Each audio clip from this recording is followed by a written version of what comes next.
જો બોર કરવામાં આવે એની પરમિશન ના મળે, કૂવો ખોદવા માટેની પરમિશન ના મળે, એમાંથી પાણી કાઢવા માટે તમને લાઇટનું કનેક્શન નહીં મળે, કેમ કે જમીનમાં પાણી જ નથી.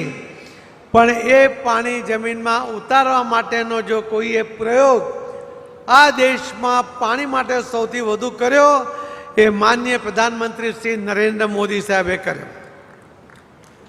તાળી તો પાડો મોદી સાહેબમાં, તમારા માટે તો લાવ્યા જ પાણી. આખા દેશની અંદર જે અમૃત સરોવરનું નિર્માણ કર્યું, દરેક જિલ્લામાં 75 તળાવો બનાવ્યા, એના કારણે ખૂબ પાણી જમીનમાં આપણે સંગ્રહ કરી શક્યા.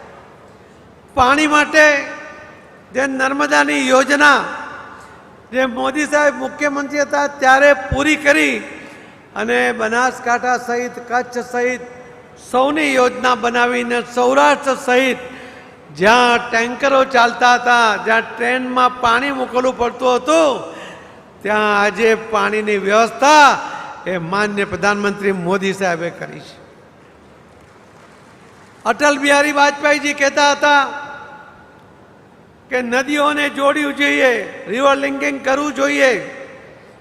એનો સૌથી પહેલો પ્રયોગ માનનીય પ્રધાનમંત્રી મોદી સાહેબે નર્મદાથી સાબરમતી ને સાબરમતીથી કચ્છમાં ને ગુજરાતની તમામ નદીઓ, તમામ તળાવો આ દરેકને પાણીથી તરબતર કરી દીધા અને ગુજરાતને જ્યાં ટેન્કરોની જરૂર હતી ત્યાં નહેરોથી પાણી આપતા થઈ ગયા.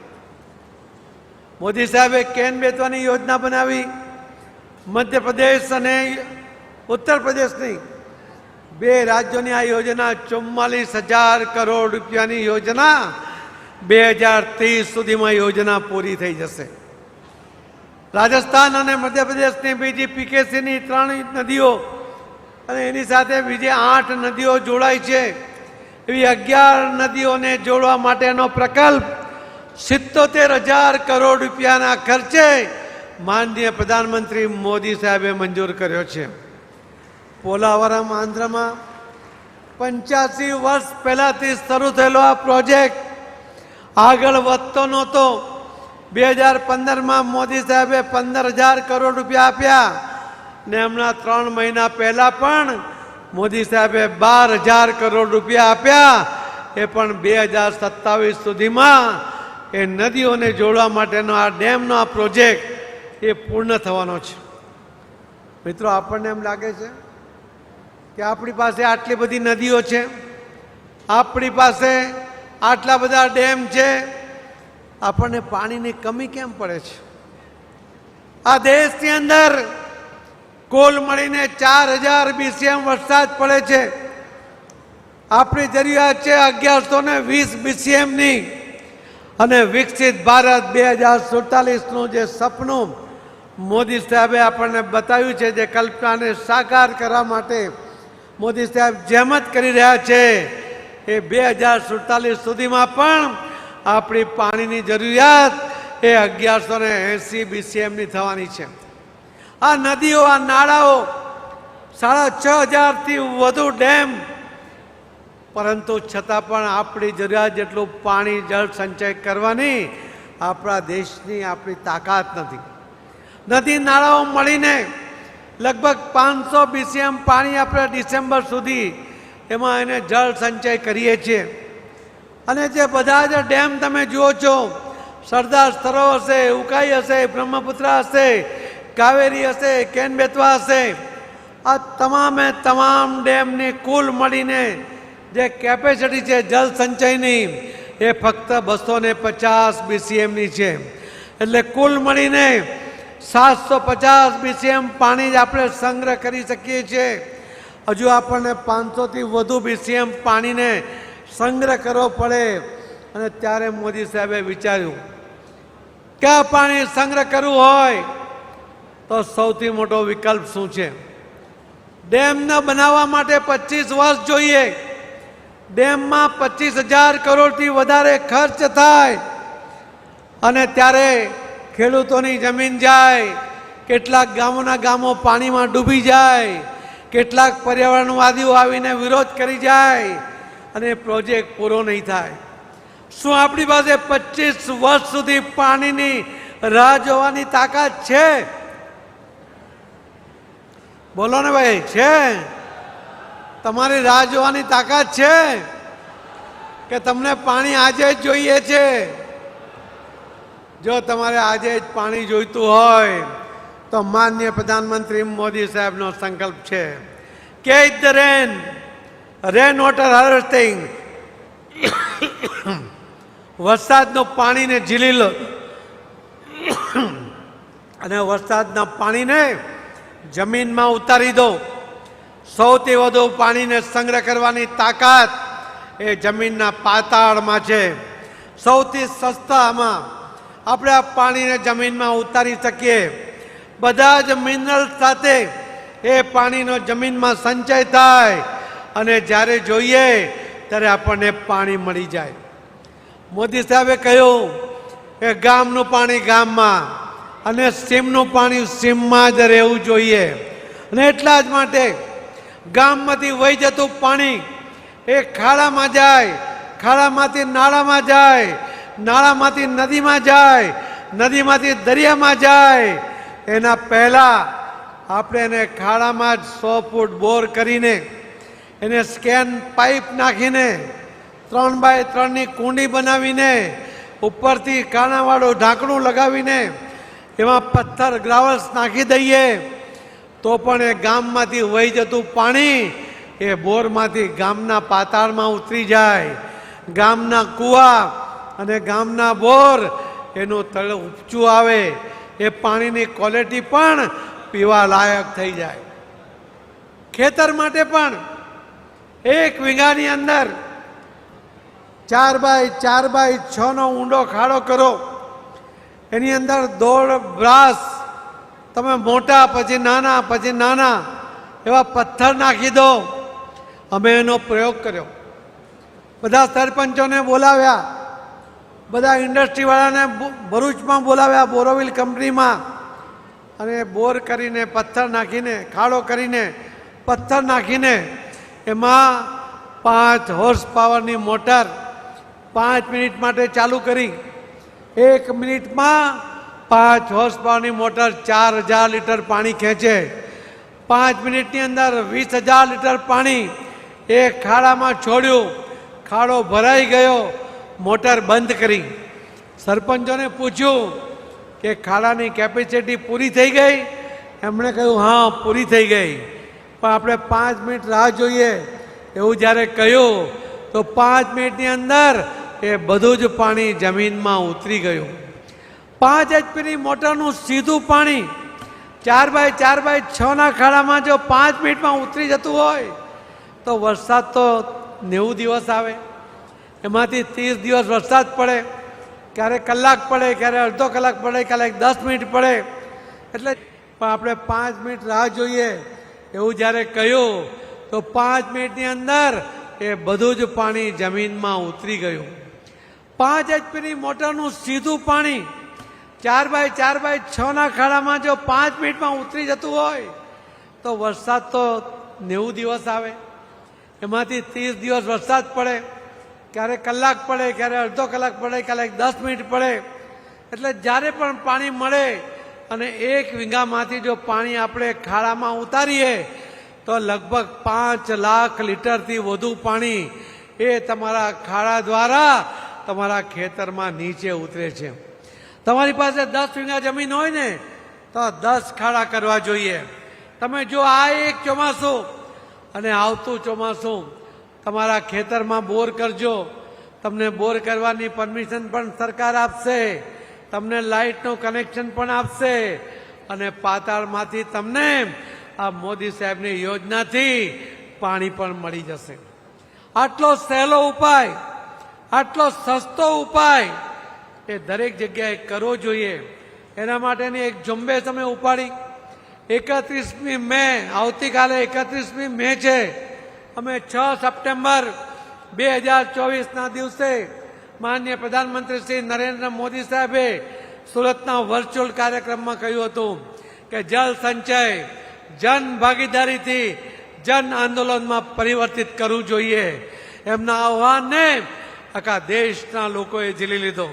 ગુજરાતનું આ મોડલ આખા દેશમાં ચાલુ થઈ ગયું અને આજે જે 10 લાખનું ટાર્ગેટ અમે 31મી મેનું હતું, 31મી માર્ચને દિવસે એ 10 લાખ સ્ટ્રક્ચર પૂરા થઈ ગયા અને આજે 24,20,000 આવા સ્ટ્રક્ચર થયા છે.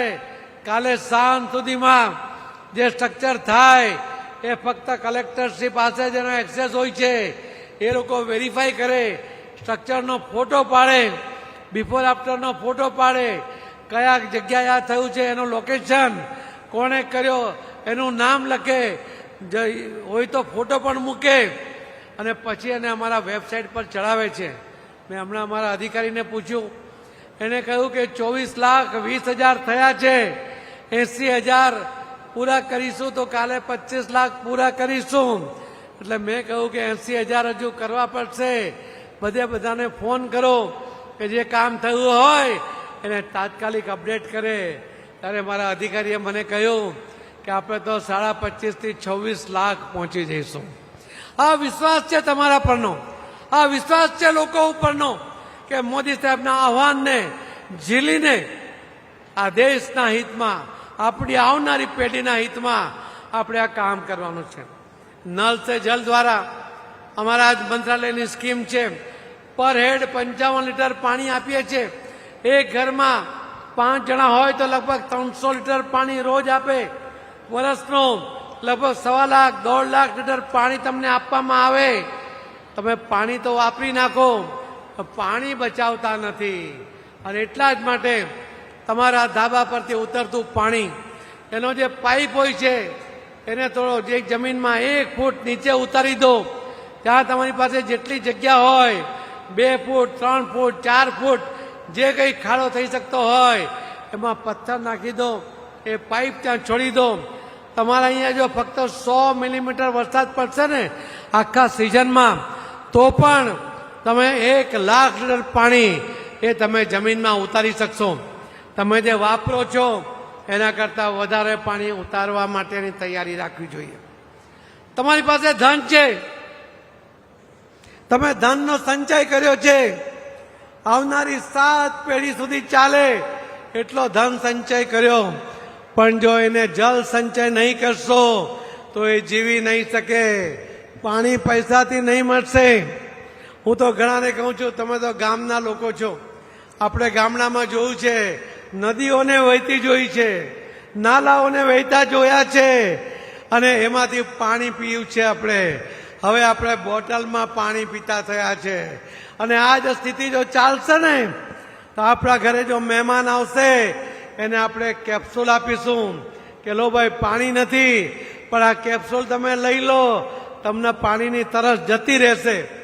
શું એવી સ્થિતિ તરફ આપણે જવું છે? બોલો, જવાબ આપો. આપણે કેપ્સ્યુલ તરફ જવું છે કે નદી અને નાળાઓમાં ભરપૂર પાણી રહે, આપણા કુવાઓમાં ને બોરમાં ભરપૂર પાણી રહે એવી પરિસ્થિતિનું સર્જન કરવું છે? શું કરવું છે? મારી આપ સૌને વિનંતી છે કે આ ખૂબ મોટો પ્રોજેક્ટ આખા દેશમાં લગભગ જે 700 જિલ્લાઓ છે એમાંથી 150 જિલ્લાઓ ડાર્ક ઝોનમાં આવે છે અને આ 150 જિલ્લામાંથી બનાસકાંઠા એક છે. ગુજરાતમાં ડાર્ક ઝોનના 3 જિલ્લાઓ છે, એ પૈકીનો બનાસકાંઠા એક જિલ્લો છે. આપણે સંકલ્પ કર્યો છે કે આ ચોમાસાની અંદર આપણે આ જે સ્ટ્રક્ચર ઊભું કરી દઈએ, આપણને આ વર્ષ અને આવતા વર્ષનો ચોમાસું અહીં ક્યારેય પાણીની તંગી નહીં પડે એટલું પાણી આપણે જમીનમાં ઉતારી દેવું છે. ડાર્ક ઝોનમાંથી એને બહાર કાઢવું છે અને અહીં તો તમારે મદદમાં સરકાર છે, અહીં તો તમારા મદદ માટે શંકરભાઈ ચૌધરી બનાસ ડેરીને સાથે તમારી સાથે ખડે પગે ઉભા છે. એમણે સંકલ્પ કર્યો છે કે જેટલા પણ સ્ટ્રક્ચર બનાવશો દરેક ખેડૂતના ખેતરમાં એના 50% પૈસા ડેરી આપશે, 50% પૈસા એ ખેડૂત આપશે. એના ખેતરમાં પાણી ભરપૂર પાણી આવશે, એનાથી એ ખેડૂત સમૃદ્ધ થઈ જશે. આખા દેશમાં કોઈ ડેરીએ આ દિન સુધી આવા ખેડૂતોને સાથે રાખીને એના હિત માટે કોઈ યોજના નથી બનાવી. હું શંકરભાઈને અભિનંદન આપું છું, તમને પણ અભિનંદન આપું છું કે આવા નેતૃત્વની સાથે તમે આગળ વધી રહ્યા છો. અહીંયાના સપૂત મારા વિસ્તારના ધારાસભ્ય અને ગૃહમંત્રી રાજ્ય કક્ષાના શ્રી હર્ષભાઈ સંઘવી તો આ જિલ્લાના છે. મેં એમને પૂછ્યું હતું કે હર્ષભાઈ શું કરશો? એમણે કહ્યું કે હું પોતે 1 કરોડ રૂપિયા આપીશ અને 1 કરોડ રૂપિયાની ગ્રાન્ટ જેમને મળી છે એમાંથી પણ 1 કરોડ રૂપિયા આપશે. 2 કરોડ તમને હર્ષભાઈ આપવાના છે. તાળીઓ તો પાડો. અમારા ભરતભાઈ ડાભી અમારા સાથી સાંસદ છે. એક દિવસ અમારા 2 સાંસદ ભરતભાઈ સુતરિયા અને ચંદુભાઈ મોરબીના એ 2 PM સાહેબને મળવા ગયા. એટલે સાહેબે પૂછ્યું કે આ જળ સંચયનું કેવું ચાલે છે? એટલે એમણે તો પ્રોત્સાહીને કહી દીધું કે સાહેબ બહુ સરસ ચાલે છે. એટલે કે તમે શું કર્યું? એટલે ભરતભાઈએ તો 50 લાખ રૂપિયા આપેલા હતા. એમણે કહ્યું કે સાહેબ મેં 50 લાખ રૂપિયા આપ્યા છે. સાહેબે કીધું બસ 50 જ લાખ? એટલે એમણે આવીને મને કહ્યું કે મારા જિલ્લાના કલેક્ટરને હું 1 લાખ રૂપિયા મારા ગ્રાન્ટમાંથી આપી દઉં છું. ચંદુભાઈએ 1 લાખ રૂપિયા 1 કરોડ રૂપિયા આપ્યા. ભરતભાઈએ પણ 1 કરોડ રૂપિયા આપ્યા. અને ભરતભાઈ ડાભી મને એક દિવસ સવારે મારા ઘરે આવ્યા. મેં એમને ચા પીવડાવી. એમણે ખિસ્સામાંથી એક કાગળ કાઢ્યું. મને એમ કે કંઈ માંગણી કરતા હશે. એમણે કહ્યું 50 લાખ રૂપિયા હું આ ગ્રાન્ટમાંથી આપું છું. હમણાં મેં એમને પૂછ્યું ભરતભાઈ કેવું છે? તો કે ના, કરોડ રૂપિયા કરી દો. એમણે પણ કરોડ રૂપિયા કરી દીધા. એમના માટે પણ તાળીઓનો ગળગાટ કરો ભાઈ. જે મેં મહેન્દ્રભાઈ શાહ બ્રધર્સ એમની વાત કરી, હું મુંબઈ ગયો હતો.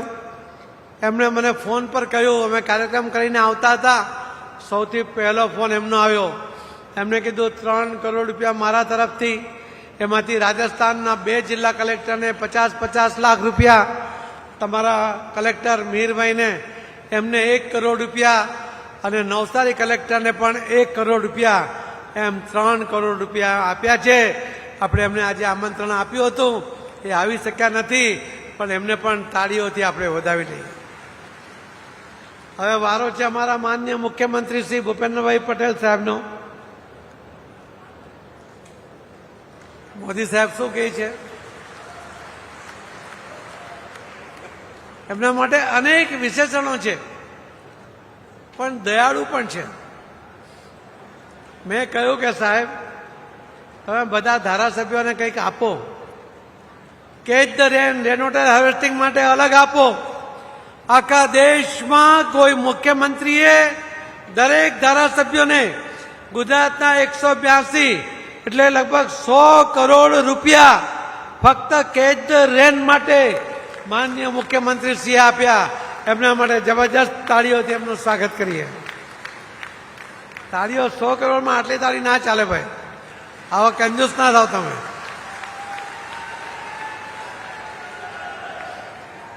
અમારા જલ સંચય જન ભાગીદારી માટે અને ડાર્ક ઝોન માટે અમારા મંત્રાલયમાં અમે સોમવારે એક મિટિંગ રાખી છે. અમારા સેક્રેટરી એ આજે આવવાના હતા, દેવશ્રી મુખર્જી, પણ એ આવી શક્યા નથી. પણ અમે નક્કી કર્યું છે કે અમે આ બધા 150 જિલ્લાઓને 50% પૈસા અમારા અને 50% પૈસા રાજ્ય સરકારના. ગઈકાલે 2 વાર તો હરિયાણાના મુખ્યમંત્રીએ ફોન કર્યો કે શું થયું, રાજસ્થાનના મુખ્યમંત્રીએ ફોન કર્યો શું થયું, અને આજે અમે સાહેબને કહી દીધું અહીંયા કે એના માટે અમે જેટલા પૈસા આપશું એટલા વધારાના પૈસા તમારે ડાર્ક ઝોન માટે આપવાના છે. અને એમણે તરત અમને હા પાડી. એના માટે પણ એમનો આપણે આભાર માનવો છે. 24,20,000 સ્ટ્રક્ચર કોઈને પણ કહીએ તો કોઈ માને નહીં. આ વાત પહેલાથી જાણતા હોવાને કારણે અમે પહેલા જ દિવસથી જે વેબસાઇટ ચાલુ કરી, તો આ જે કોઈ સ્ટ્રક્ચર ઊભું થાય એ સ્ટ્રક્ચર કયા ગામમાં, કયા મોહલ્લામાં, કઈ તારીખે, કેટલા ફૂટ, એનો ફોટો, એની પાછળ જે ખર્ચ કર્યો એ કોણે કર્યો, એની બધી જ વિગત કલેક્ટરશ્રી પોતે ચકાસે, એના બિફોર આફ્ટરના ફોટા સાથે એ અમારા વેબસાઇટ પર અપલોડ કરે. આજે 24,20,000 સ્ટ્રક્ચર થયા છે. કોઈ ચેલેન્જ નથી કરી શકતું. તમે પણ અમારી વેબસાઇટ ખોલો તો તમે પણ જોઈ શકશો કે બનાસકાંઠામાં તમે જે સ્ટ્રક્ચર કર્યું છે એ પણ ત્યાં તમને જોવા મળી શકશે. અને એની પાછળ જે પૈસા ખર્ચાયા છે ને, લોકોએ એટલા બધા પૈસા ખર્ચ્યા છે કે એનો આંકડો બોલતા અમને પણ ડર લાગે છે. એટલે હજુ અમે હમણાં આંકડો બોલવાનું બંધ રાખ્યું. અમે એમાંથી 1% 24 લાખ જે થયા છે એમાં ફક્ત 1% વેરિફિકેશન, ફિઝિકલ વેરિફિકેશન કરવાનું કામ શરૂ કર્યું. અને જે 10 લાખથી વધારે ખર્ચ કર્યા એવા જે સ્ટ્રક્ચર છે એનું પણ વેરિફિકેશન કરવાનું શરૂ કર્યું છે. અને આ આખું ફોલોઅપ 700 કલેક્ટર સાથે અલગ અલગ મિટિંગો, ફોનથી, મેસેજથી, ગ્રુપ બનાવીને કોણ પાછળ છે, તમે જરા આગળ ચલો, એવું જ એમણે ફોલોઅપ કર્યું સતત. એવા અધિકારીને મેં આજે ખાસ બોલાવ્યા હતા, એવા શ્રીમતી અર્ચના વર્મા. એમના માટે પણ આપણે તાળી પાડીએ કે એમણે ખૂબ મહેનત કરી અને આખા પ્રોજેક્ટને સક્સેસ બનાવવા માટેનો પ્રયત્ન કર્યો. અને સૌથી વધુ અભિનંદન અને આભાર માનીએ પ્રધાનમંત્રી શ્રી નરેન્દ્ર મોદી સાહેબનો. પાણીની સમસ્યા કેટલી ઘેરી આવવાની છે એ બનાસકાંઠાને કહેવાની જરૂર નથી. આખા દેશના લોકોને જાગૃત કરીને સમયસર આ સમસ્યાઓને દૂર કરવા માટેના જો કોઈએ પગલાં લીધા, એના માટે હજારો કરોડ રૂપિયા એ ફંડ આપ્યું, એ મોદી સાહેબનો આપણે આભાર માનવો જોઈએ. અને એટલા જ માટે મારી આપ સૌને એક વિનંતી છે કે એક સંકલ્પ આપણે બધા લઈએ. બધા બેઠા બેઠા જ લો, પોતાનો હાથ સામે કરી દો પોતાની જગ્યા પર. હું બોલાવું એટલું બોલો એવી મારી વિનંતી છે. બધા સંકલ્પ લઈશો. અહીંયા જેટલા બેઠા છે ને, આ એક એક સ્ટ્રક્ચર ઊભું કરી દેશે ને તો આ જ વર્ષમાં બનાસમાં પાણીની તકલીફ દૂર થઈ જશે. બધા પોતાનો હાથ આગળ કરીને એક સંકલ્પ લો. હું સંકલ્પ લઉં છું કે માનનીય પ્રધાનમંત્રી શ્રી નરેન્દ્ર મોદી સાહેબના આહ્વાનને પૂર્ણ કરવા માટે catch the rain water harvesting માટે હું મારા ગામમાં, મારા ખેતરમાં જરૂરી પૂરતા સ્ટ્રક્ચર બનાવીશ અને દર વર્ષે એની સફાઈ પણ કરીશ, એની કાળજી પણ રાખીશ. હું પાણીની બચત કરીશ. હું પાણી કોઈ વેડફે નહીં એના માટે જનજાગૃતિ ફેલાવવામાં પૂરતો પ્રયત્ન કરીશ. મારા ઘરમાં અને મારા બાળકોને પણ હું પાણી બચાવવા માટે શિક્ષિત કરીશ. આ સંકલ્પ પૂર્ણ કરવા માટે હું પ્રામાણિકતાથી પ્રયત્ન કરીશ. ધન્યવાદ. માનનીય પ્રધાનમંત્રી મોદી સાહેબ એકમાત્ર એવા નેતા છે કે જેમના આહ્વાનને લોકો આટલો પ્રતિસાદ આપતા હોય છે. એક પ્રધાનમંત્રી હતા કે એમણે કહ્યું હતું કે યુદ્ધની સ્થિતિ છે, દેશની સ્થિતિ સારી નથી, એક ટંકનું ભોજન છોડી દો. અને દેશવાસીઓએ એક ટંકનું ભોજન છોડી દીધું હતું. એ હતા લાલ બહાદુર શાસ્ત્રી. એમણે ત્યાગની વાત કરી હતી. અને આ છે નરેન્દ્ર મોદી, આપણા પ્રધાનમંત્રી. એમણે કોરોનાનો સમય હતો, વિકટ પરિસ્થિતિ હતી. ફક્ત દેશ નહીં, દુનિયામાં યુદ્ધ કરતા પણ બદતર પરિસ્થિતિ હતી. કાલે શું થશે એ આપણને ખબર નહોતી. એવા સમયમાં પણ એમણે કહ્યું હતું કે મારા દેશનો એક પણ વ્યક્તિ ભૂખો સૂવો નહીં જોઈએ. કહ્યું હતું કોઈ ભૂખો સૂતો? મોદી સાહેબે આહવાન કર્યું, તમે બધાએ તમારા ગામની અંદર, તમારા તાલુકામાં, તમારા જિલ્લામાં જ્યાં પણ જરૂર હતી ત્યાં વ્યવસ્થા પૂરી કરી. એક પણ વ્યક્તિ ભૂખમરાને કારણે મર્યો નહીં. એ આપણા દેશનું એચિવમેન્ટ છે, એ આપણા લોકોની તાકાત છે મિત્રો. અને એ જ પ્રધાનમંત્રીએ કહ્યું છે કે મારે જલ સંચય કરવો છે. અટલજીએ કહ્યું હતું કે ત્રીજું વિશ્વયુદ્ધ થશે, પાણી માટે થશે. હું આપને વિશ્વાસથી કહું છું કે માનનીય પ્રધાનમંત્રી નરેન્દ્ર મોદી સાહેબના લીડરશીપમાં જે રીતે પાણીનો સંચય માટે, પાણીની વધુમાં વધુ વ્યવસ્થા થાય તેના માટે જે આયોજન થઈ રહ્યું છે, ત્રીજું વિશ્વયુદ્ધ ભલે થાય, પાણી માટે થાય તો ભલે થાય, ભારત એમાં ક્યાંય ન હોય કે ભારતની પાણીની જરૂરિયાત મોદી સાહેબના લીડરશીપમાં તમારા બધાના સહયોગથી એ પૂર્ણ થવાની છે એવો મને વિશ્વાસ છે મિત્રો. આપ સૌનો ખૂબ ખૂબ આભાર સાથે આપે કરેલા સંકલ્પને આપ રોજ દોહરાવજો એવી અપીલ સાથે હું મારી વાતને વિરામ આપું છું. જય જય ગરી ગુજરાત. ભારત માતા કી. બાજુ ઢીલા થઈ ગયા. ભારત માતા કી. વંદે. ધન્યવાદ. આપના પ્રોત્સાહનપૂર્ણ શબ્દો માટે ખૂબ ખૂબ આભાર માનનીય કેન્દ્રીય જળશક્તિ મંત્રી શ્રી. વાત હોય સુજલામ સુફલામ તથા કેચ ધ રેન જેવા જળ અભિયાનની કે પછી રસાયણ મુક્ત પ્રાકૃતિક ખેતીની, વાત હોય પ્લાસ્ટિક મુક્ત ગુજરાતના સંકલ્પની કે પછી એક પેડ માં કે નામના પ્રકલ્પની, માનનીય મુખ્યમંત્રી શ્રી ભૂપેન્દ્રભાઈ પટેલે પ્રકૃતિના તત્વોની જાળવણીને હંમેશા પ્રાધાન્ય આપ્યું છે. પર્યાવરણ જળવાય, સંસ્કૃતિ સચવાય અને પ્રગતિ પણ થાય, આવો વિકાસ તો ગુજરાતમાં જ થાય. આવો ગુજરાતના સર્વાંગીણ વિકાસ માટે સંકલ્પબદ્ધ એવા માનનીય મુખ્યમંત્રી શ્રી ભૂપેન્દ્રભાઈ પટેલને ખૂબ તાળીઓ સાથે આમંત્રિત કરીએ આપના બહુમૂલ્ય માર્ગદર્શન માટે.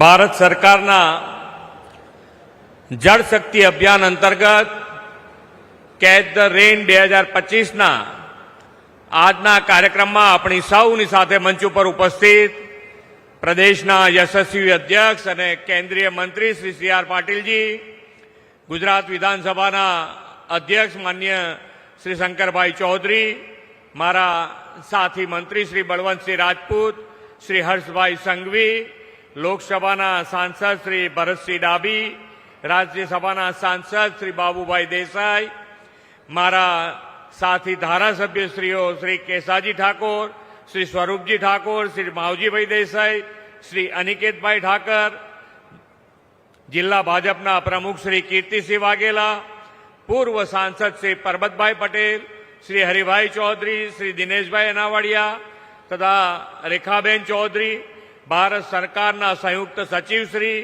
સર્વ અધિકારીશ્રીઓ, આમંત્રિત સૌ મહેમાનો, પ્રેસ મીડિયાના મિત્રો, સૌને મારા નમસ્કાર. હમણાં તો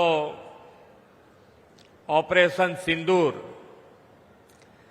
અને ઓપરેશન સિંદૂરની જ્વલંત સફળતા માટે વિશ્વ નેતા અને યશસ્વી વડાપ્રધાન શ્રી નરેન્દ્રભાઈ મોદી સાહેબ તથા દેશના સૈન્યના સૌ જવાનોને આપણા સૌ વતી ખૂબ ખૂબ અભિનંદન પાઠવું છું. તિરંગો લહેરાઈ શકાય એની અંદર આપણે તિરંગો લહેરાઈને બધાને અભિનંદન પાઠવીએ.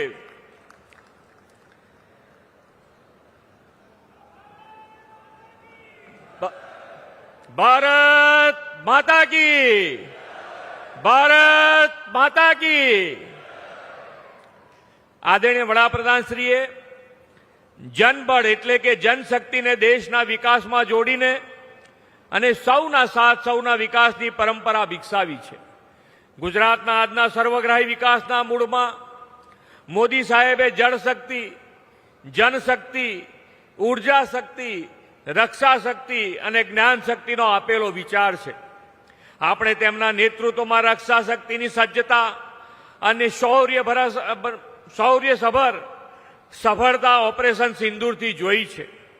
આજનો અવસર તેમના દિશા દર્શનમાં જનશક્તિને જળશક્તિ સાથે જોડીને ભવિષ્યની જળ સુરક્ષા સુનિશ્ચિત કરવાનો છે. વડાપ્રધાનશ્રી હંમેશા કહે છે કે પાણી એ વિકાસની પહેલી શરત છે. શ્રી નરેન્દ્રભાઈએ જ્યારે મુખ્યમંત્રી પદ સંભાળ્યું ત્યારે ગુજરાતમાં ન તો પૂરતી વીજળી કે ન તો પૂરતું પાણી, આપત્તિને અવસરમાં અને પડકારોને તકમાં પલટાવવાનું સામર્થ્ય શ્રી નરેન્દ્રભાઈએ આપણને સૌને એમાં કેળવ્યું છે. તેમણે જળ સમસ્યાના નિવારણ માટે જનશક્તિને જળ સંગ્રહ, જળ સંચય, ચેકડેમ, બંધારાના વિરાટ અભિયાનમાં જોડી તેના પરિણામે ગુજરાત વોટર ડેફિસિટ સ્ટેટમાંથી વોટર સરપ્લસ સ્ટેટ બન્યું. આદરણીય વડાપ્રધાનશ્રીએ આપણને પાણી આવે તે પહેલા પાળ બાંધવી લેવાની દિશા આપી છે.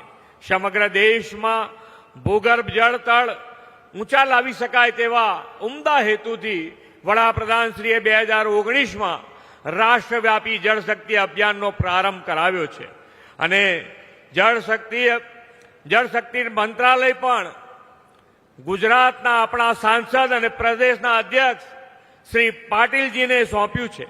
અને વડાપ્રધાનશ્રીના માર્ગદર્શનમાં તેમણે દેશભરમાં આ જન ભાગીદારી સાથે આ આંદોલનની શરૂઆત કરી અને આગળ વધી રહ્યા છે. આજનો આ કાર્યક્રમ આપણા જળ સંચયના પ્રયાસો વધુ વેગવાન બનાવવાનો કાર્યક્રમ છે. બનાસકાંઠામાં ભૂગર્ભ જળ તળ ઊંચા લાવવા રાજ્ય સરકારે લગભગ 50,000 રિચાર્જ કુવા બનાવવાનું આયોજન હાથ ધર્યું છે. એમાં બનાસ ડેરીના સહયોગથી 25,000 રિચાર્જ કુવા બનવાના છે. બનાસ ડેરીના આ પ્રતિબદ્ધતા માટે શ્રી આદરણીય શંકરભાઈનો આપણા સૌ વતી ખૂબ ખૂબ અભિનંદન પાઠવું છું. આદરણીય શ્રી મોદી સાહેબે સીમાનું પાણી સીમમાં, ગામનું પાણી ગામમાં તેવા મંત્ર આપીને રાજ્યમાં તમામ સ્તરે જળ સંચયના કામો જન ભાગીદારીથી શરૂ કરાવ્યા હતા. ચોમાસામાં વહી જતા પાણીને અટકાવીને પાણીને જમીનમાં ઉતારીને ભૂગર્ભ જળસ્તર ઊંચા લાવવા, સિંચાઈ વ્યવસ્થા વધુ સુદૃઢ કરવા, ખેત ઉત્પાદનમાં વધારો કરવાના મુખ્ય ઉદ્દેશ સાથે આપણે કુવા રિચાર્જ નિર્માણ માટેનું અભિયાન શરૂ કર્યું છે. આ વર્ષે આપણે અત્યાર સુધીમાં બનાસકાંઠામાં 4,000 સહિત સમગ્ર રાજ્યમાં 1 લાખ જેટલા જળ સંચયના કામો પૂર્ણ કર્યા છે. આદરણીય વડાપ્રધાનશ્રીની જળ સંરક્ષણ અને જળ સંવર્ધનની દિશામાં વિઝનરી પહેલથી પહેલા ગુજરાત અને હવે આખા દેશમાં એક નવી જનજાગૃતિ માન્ય પાટીલજીના નેતૃત્વમાં આવી રહી છે. વરસાદના પાણીનો સદુપયોગ કરવાની વડાપ્રધાનશ્રીની પ્રેરણાથી ખેત તલાવડી, ચેકડેમ, બોરીબંધ, સરદાર પટેલ સહભાગી જળ સંચય યોજના જેવા અભિયાનોથી ગુજરાતના ભૂગર્ભ જળસ્તરમાં નોંધપાત્ર વૃદ્ધિ થઈ છે. જળ સંરક્ષણ, જળ સંચય એ તો આપણી સાંસ્કૃતિક ચેતના છે. આપણી સનાતન સંસ્કૃતિમાં પાણીને પરમેશ્વરનો પ્રસાદ અને નદીઓને માતાનું સ્થાન મળ્યું છે. 2500 વર્ષ પહેલા મહાવીર ભગવાને કીધેલું કે પાણીને ઘીની જેમ વાપરજો. આજે આપણને ખ્યાલ આવે છે કે પાણીની શું કિંમત છે. 2500 વર્ષ પહેલા. એટલું જ નહીં, કૃષિના ઋષિ એવા ખેડૂતો કૃષિ ક્રાંતિ કરી શકે તે માટે પણ જળ સિંચનનું મહત્વનું અંગ છે. રાજ્યમાં પૂરતું પાણી મળવાથી ખેતી અને ખેત ઉત્પાદન પણ વધ્યા છે. આપણે ખેતીની વધુ સુદૃઢ બનાવવા રાસાયણિક ખાતર મુક્ત ખેતી, પ્રાકૃતિક ખેતી પર ફોકસ કર્યું છે. રાસાયણિક ખાતરના ઉપયોગથી જમીન અને માનવીનું બંનેનું સ્વાસ્થ્ય બગડી રહ્યું છે. આજે નાની વયે બીપી, સુગર, હાર્ટ એટેક જેવી ગંભીર રોગોના પ્રમાણ ખૂબ વધી રહ્યા છે. વડાપ્રધાનશ્રીએ આ સ્થિતિ સુધારવા માટે બેક ટુ બેઝિકનો મંત્ર આપ્યો છે. આદરણીય રાજ્યપાલશ્રી તો પ્રાકૃતિક ખેતીને સંપૂર્ણ સમર્પિત છે અને તેનો વ્યાપ વધે તેના માટે તેઓ સતત પ્રયત્નશીલ છે અને પ્રાકૃતિક ખેતીને તેમણે જન આંદોલન બનાવી દીધું છે. તેમના સઘન પ્રયાસોના કારણે રાજ્યમાં લગભગ 10 લાખથી વધુ ખેડૂતો પ્રાકૃતિક ખેતી તરફ વળ્યા છે. વડાપ્રધાન શ્રી નરેન્દ્રભાઈ મોદીએ વિકસિત ભારત માટે પ્રાકૃતિના સંરક્ષણને, રાષ્ટ્ર પ્રેમને, જનજાગૃતિને અને ભવિષ્યની પેઢી પ્રત્યેની જવાબદારીને પણ જોડતા સંકલ્પો આપણને આપ્યા છે. પર્યાવરણને અનુકૂળ રહીને સર્વાંગી વિકાસનો માર્ગ ચીંધી તેમને જળ સંચયની સાથે ગ્રીન કવર વધારવા માટે એક પેડ માં કે નામ જેવા જન અભિયાન શરૂ કરાવ્યા છે. એમાં પણ આપણા અધ્યક્ષ શ્રી શંકરભાઈ હમણાં કહેતા હતા એ પ્રમાણે સીડ બોલ બનાવી અને ડુંગરો પણ કેવી રીતે હરિયાળા બને એના માટેનો પણ એમણે ખૂબ સારો પ્રયત્ન કર્યો છે અને એનું પરિણામ પણ આપણને જોવા મળ્યું છે. એના માટે પણ આપ સૌ એમને વધાવો તાલીઓ પાડીને. વોકલ ફોર લોકલના મંત્રથી સ્વદેશી ઉત્પાદનોને વેગ આપવાનો રાહ પણ વડાપ્રધાનશ્રીએ ચીંધો છે. પ્રાકૃતિક ખેતી અપનાવી ભવિષ્યની પેઢીના સ્વાસ્થ્યને જાળવવાની દિશા પણ તેમણે દર્શાવી છે. આવા સંકલ્પો દ્વારા વિકસિત ભારત 2047નું નિર્માણનું તેમણે આહ્વાન કર્યું છે. આજનો આ જળ સંચય માટેનો આપણો પ્રયાસ આવનારી પેઢીને વધુ જળ સુરક્ષા પૂરી પાડશે એવા વિશ્વાસ સાથે વિરમું છું. ભારત માતા કી જય. વંદે માતરમ. જય જય ગરવી ગુજરાત. ખૂબ ખૂબ આભાર માનનીય મુખ્યમંત્રી શ્રી આપના આ